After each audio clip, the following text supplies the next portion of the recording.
जिवें हुण वीडियो मैं डिठन ना यार तो मैं दसा हुण YouTube चले बैठा कि मैं डिठे के एक वीडियो ही खड़ी अंदर जवान देखे एसएचओ ने।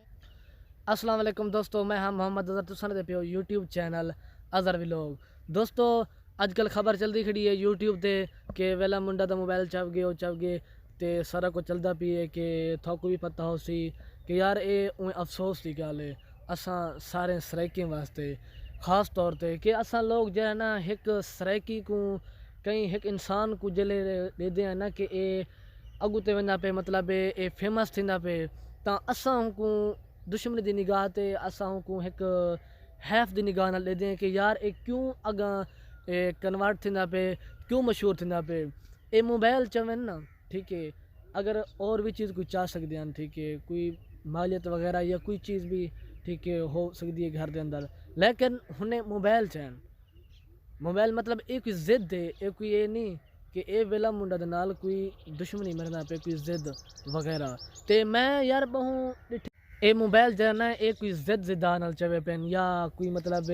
समझ गिनो कि ये दुश्मनी जिमें हुण वीडियो मैं डिठन ना यार तो मैं दसा कि मैं वेला मुंडा दी बहु वीडियो आया पेन जिमें मैं कॉमेंट्स डिठे ना कर समान तो देखो ना कॉमेंट्स अंदर लोग लिखी पेन कि यार हिंग नाल ए साकू जवाब करने दा व्हाट्सएप ते ए साकू कॉमेंट्स दा जवाब देंदा ता हिंग नाल चंगा थे वा यार जालमो ओ के को देवे हुंदे तकरीबन 6 लाख के करीब सब्सक्राइबर हैं वो के को देवे नंबर देवे के को व्हाट्सअप देवे असा लोग है ना एक और नंबर खास तौर पे मेरे को मिसाल तौर पे मेरे को देवे नंबर मैं अगले दोस्त को दे अगले दोस्त को भला ये पिटवें दिन मैसेज करते दोस्तों ते वीडियो जरी मेन मकसद मैं वीडियो बढ़ी है कि उते थंबनेल सरिठा हो सी कि एसएचओ बारी ते मुजफ्फरगढ़ एक पेज होंदे अंदर ये सारा कुछ वो एक पोस्ट आई पी एसएचओ दे ओदा ग्रुप बढ़िया है मतलब ये शहर दा एसएचओ दा ठीक है होंदी एक आई पी आई कि मोबाइल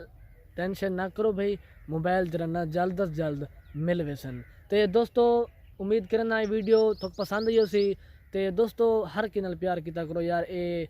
एक गीबत ना की करो कि यार एक बंदा मशहूर थींदा पे ये क्यों थींदा पे। दोस्तों बस अल्लाह रहमत करे सी असां वेला मुंडा दे नाल हैं ॿिया तो कुछ नहीं कर सकते असां इहो मतलब पोस्ट ही नेट ते कर सकते हैं कि मुजामत कर सकते हैं उनके हवाले ॿिया तो कुछ नहीं कर सकते। दोस्तों अगर वीडियो अच्छी लगी चैनल सब्सक्राइब करो तो वाल मिलसो इंशाल्लाह अगली वीडियो नाल तब तक अल्लाह हाफिज़।